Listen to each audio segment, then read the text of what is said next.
अथ कीलकम् ओम अस्य श्रीकीलकमन्त्रस्य शिवऋषेः अनिष्टप्रसन्दः श्रीमहासरस्वती देवता श्रीजगदम्बा प्रत्यर्थं सरस्वती पाठङ्गत्वेन जपे विनियोगः। ओम नमः चण्डिकायै। मार्कण्डेय उवाच।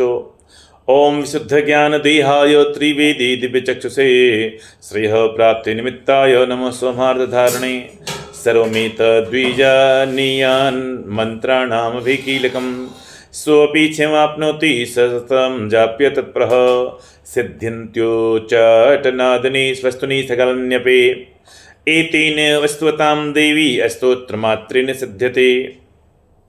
न मन्त्रो नौषधं तत्र न किञ्चिदपि विद्यते विना जाप्येन सिद्धीत् सर्वमुच्चाटनादिकम् समग्राण्यपि सिद्ध्यन्ति लोकसङ्काम्यमां हरः कृत्वा निमन्त्रयामास सर्वमेवमिदं सुमम्।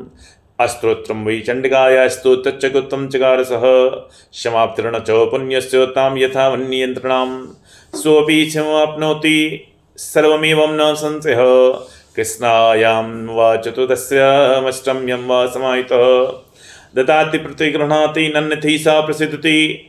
इत्थं रूपेण कीलेन महादेवेन कीलितं यो निष्किलां विधायन्यां नित्यं जपति संस्फुटं स सिद्धः स गणः सोऽपि गन्धर्वो जायते नरः न चैवाप्यतस्तस्य भयं क्वापि ह जायते नापमृत्युवशं याति मृतो मोक्षमाप्नुयात् ज्ञात्वा प्रारभ्य कुर्वीत न कुर्वाणो विनिश्यते ततो ज्ञात्वैव सम्पन्नमिदं प्रारभ्यते बुधे सौभाग्यादि च यत्किञ्चित् दृश्यते ललनाजने तत्सर्वं तत्प्रसादेन तेन जाप्यमिदं शुभं।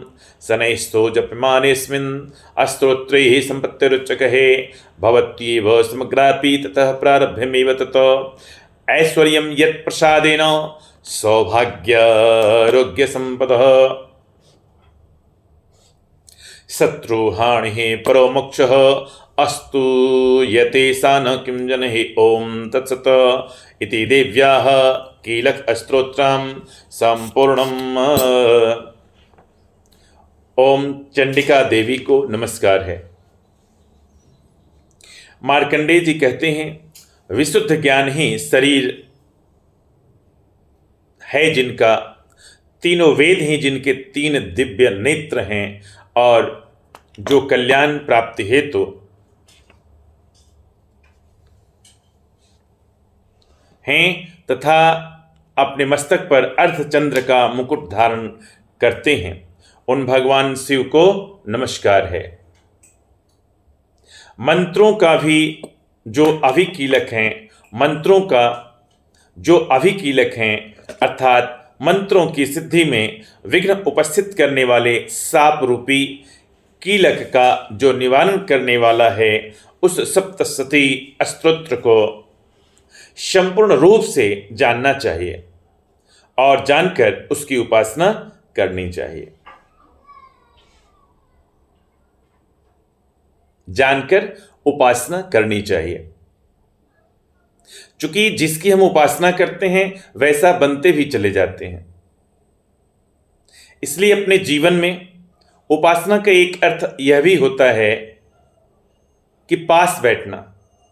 पास बैठने से क्या होता है, जिसके पास बैठेंगे वैसा बनते चले जाएंगे। अगर आग के पास बैठेंगे तो शरीर गर्म होगा और अगर बर्फ के पास बैठेंगे तो शरीर ठंडा होगा। उसी प्रकार से जब हम भगवान के शरण में बैठते हैं तो हमारे अंदर भगवान का गुण उतरते चला जाता है। इस प्रकार से सोच समझकर किसी के पास बैठना चाहिए। मतलब सीधा है कि हमें जिंदगी में जैसा बनना है वैसे लोगों के साथ बैठना चाहिए, वैसे लोगों के साथ संगति करनी चाहिए, क्योंकि अपने जीवन में संगति का बहुत बड़ा असर होता है। यद्यपि सप्तशती के अतिरिक्त अन्य मंत्रों के जप में भी जो निरंतर लगा रहता है वह भी कल्याण का भागी होता है। उसके भी उच्चाटन आदि कर्म सिद्ध होते हैं तथा उसे भी समस्त दुर्लभ वस्तुओं की प्राप्ति होती है तथापि जो अन्य मंत्रों का जप न करके केवल सप्तशती नामक स्तोत्र से ही देवी की स्तुति करते हैं, उन्हें स्तुति मात्र से ही सच्चिदानंद रूपिणी देवी सिद्ध हो जाती हैं। उन्हें अपने कार्य की सिद्धि के लिए मंत्र, औषधि तथा अन्य किसी साधन के उपयोग की आवश्यकता नहीं रहती। बिना जप के ही उनके उच्चाटन आदि समस्त आभिचारिक कर्म सिद्ध हो जाते हैं।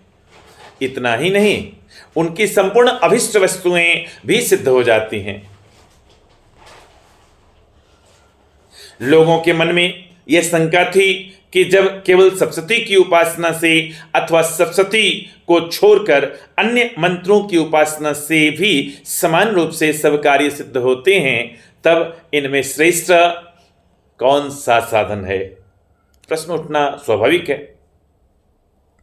लोगों की इस शंका को सामने रखकर भगवान शंकर ने अपने पास आए हुए जिज्ञासुओं को समझाया कि यह सप्तशती नामक संपूर्ण स्तोत्र ही सर्वश्रेष्ठ एवं कल्याणमय है। सप्तशती नामक संपूर्ण स्तोत्र ही सर्वश्रेष्ठ एवं कल्याणमय है। तदंतर भगवती चंडिका के सप्तशती नामक स्तोत्र को महादेव जी ने गुप्त कर दिया। सप्तशती के पाठ से जो पुण्य प्राप्त होता है, उसकी कभी समाप्ति नहीं होती। सप्तशती के पाठ से जो पुण्य प्राप्त होता है, उसकी कभी समाप्ति नहीं होती, किंतु अन्य मंत्रों के जपजन्य पुण्य की समाप्ति हो जाती है। अतः भगवान शिव ने अन्य मंत्रों की अपेक्षा जो सप्तशती की ही श्रेष्ठता का निर्णय लिया, उसे यथार्थ ही जानना चाहिए। अन्य मंत्रों का जप करने वाला पुरुष भी यदि सप्तशती के स्तोत्र और जप का अनुष्ठान कर ले, तो वह भी पूर्ण रूप से कल्याण का भागी होता है। इसमें तनिक भी संदेह नहीं है। जो साधक कृष्ण पक्ष की चतुर्दशी अथवा अष्टमी को एकाग्रचित्त होकर भगवती की सेवा में अपना सर्वस्व समर्पित कर देता है और फिर उसे प्रसाद रूप से ग्रहण करता है, उसी पर भगवती प्रसन्न होती हैं, अन्यथा उनकी प्रसन्नता नहीं प्राप्त होती। इस प्रकार सिद्धि के प्रतिबंधक रूप कील के द्वारा महादेव जी ने इस स्तोत्र को किलित कर रखा है, जो पूर्वोक्त रीति से निष्किलन करके इस सप्तशती स्तोत्र का प्रतिदिन स्पष्ट उच्चारण पूर्वक पाठ करता है, स्पष्ट उच्चारण पूर्वक पाठ करता है, वह मनुष्य सिद्ध हो जाता है। वही देवी का पार्षद होता है और वही गंधर्व भी होता है। वही पार्षद होता है और वही गंधर्व भी होता है। सर्वत्र विचरते रहने पर भी इस संसार में उसे कहीं भी भय नहीं होता। वह अपमृत्यु के वश में नहीं पड़ता तथा देह त्यागने के अनंतर मोक्ष प्राप्त कर लेता है। अतः कीलन को जानकर उसका परिहार करके ही सप्तशती का पाठ आरंभ करें। जो ऐसा नहीं करता उसका नाश हो जाता है। इसलिए कीलक और निष्कीलन का ज्ञान प्राप्त करने पर ही यह स्तोत्र निर्दोष होता है और विद्वान पुरुष इस निर्दोष स्तोत्र का ही पाठ आरंभ करते हैं।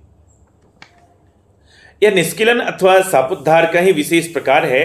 भगवती का उपासक उपयुक्त तिथि को देवी की सेवा में उपस्थित हो अपना न्याय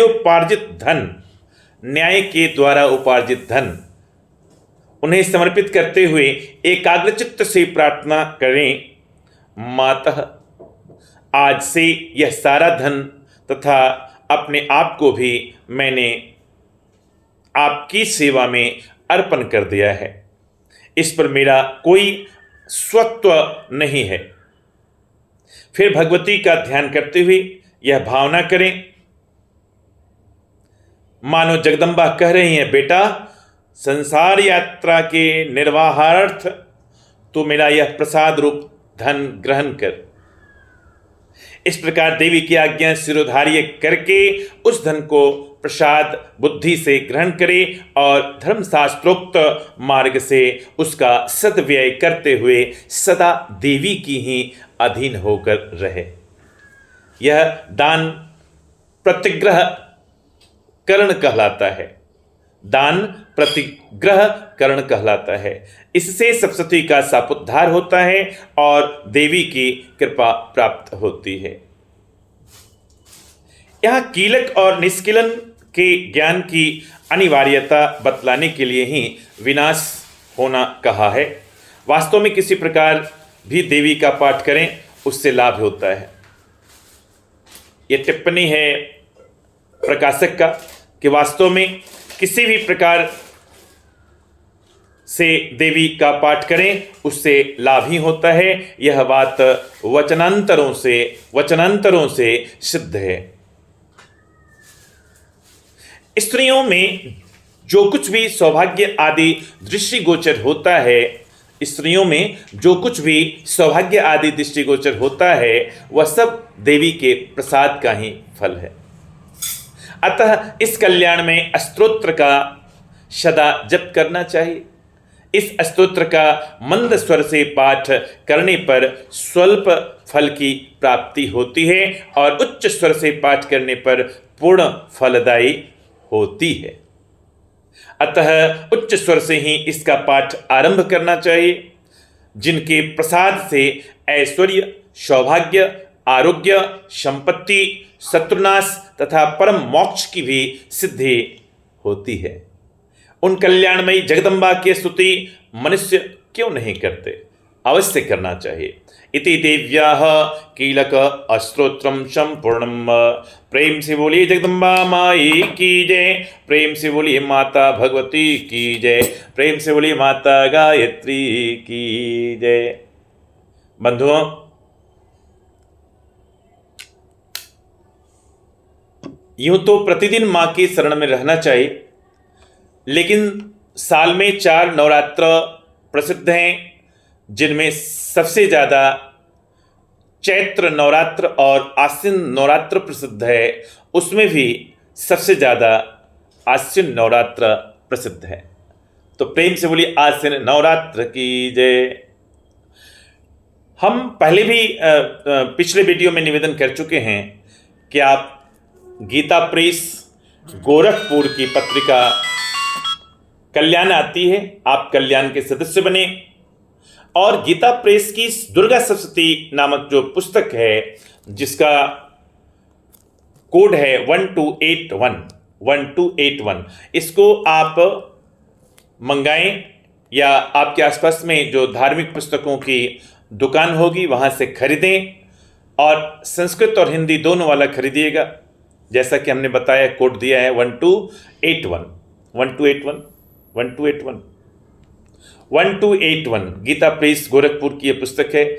मैं किसी दुकान का, किसी प्रकाशक का प्रचारक नहीं हूँ, एडवर्टीजमेंट मैं नहीं कर रहा हूँ, लेकिन इतना जरूर है, हमारे अंदर ये जिज्ञासा रहती है, हमारे अंदर ये भावना रहती है कि जो हमें अच्छा लगता है हम दूसरों को भी बताएं। चूँकि हम हैं लोभी आदमी, हम ये जानते हैं कि जो हम बोएंगे वही काटेंगे। तो हम अगर ज्ञान बोएंगे, अच्छाई का प्रचार प्रसार करेंगे, तो हमें भी अच्छाई और अच्छाई आएगा और अच्छाई आएगा। तो आइए, दुर्गा सप्तशती का पाठ, चूँकि संस्कृत को देववाणी कहा गया है, संस्कृत को देववाणी कहा गया है, इसलिए हम संस्कृत में ही जब क्लास 6ठी में थे, छठी क्लास से हम दुर्गा सप्तशती का पाठ कर रहे हैं संस्कृत में ही। और सौभाग्य से इस बार हमको मौका मिला है, हम पूरा का पूरा तो नहीं, लेकिन कभी कभी अपने यजमान लोगों के यहाँ, अपने यहाँ भी संस्कृत पाठ करते करते उसका हिंदी भी कर दे रहे हैं, जैसा कि अभी आपने देखा।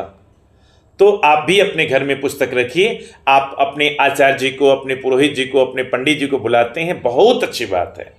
क्योंकि जब तक आप किसी को निमित्त नहीं बनाएंगे तब तक परमात्मा माध्यम किसको बनाएगा आखिर?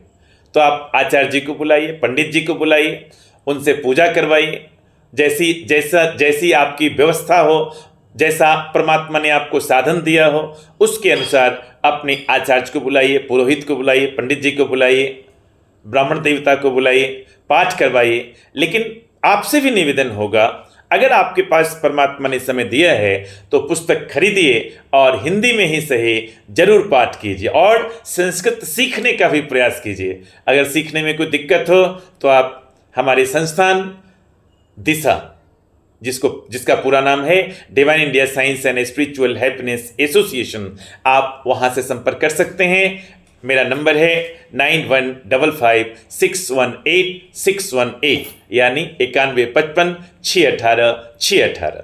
आपको संस्कृत पढ़ने में दिक्कत होती हो तो आप हमारे कार्यालय से संपर्क कर सकते हैं। एक से एक निष्णात लोगों के द्वारा आपका उच्चारण सही कर दिया जाएगा। तब तक हिंदी में पाठ कीजिए, जरूर कीजिए। आप अंग्रेजी में भी कर सकते हैं, इंग्लिश में भी ये पुस्तक आती है।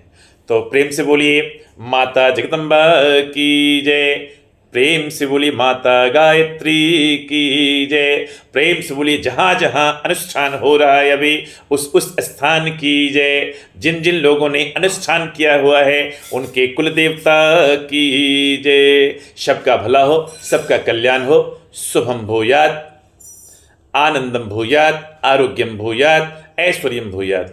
ओम आनंदम ओम, ओम आरोग्यम ओम, ओम ऐश्वर्यम ओम। तथास्तु तथास्तु तथास्तु। खूब खूब शुभकामनाएं, खूब खूब बधाइयाँ। 2025 का ये जो नवरात्रि है इसकी खूब खूब शुभकामनाएं, खूब खूब मंगल कामनाएं। बहुत बहुत धन्यवाद।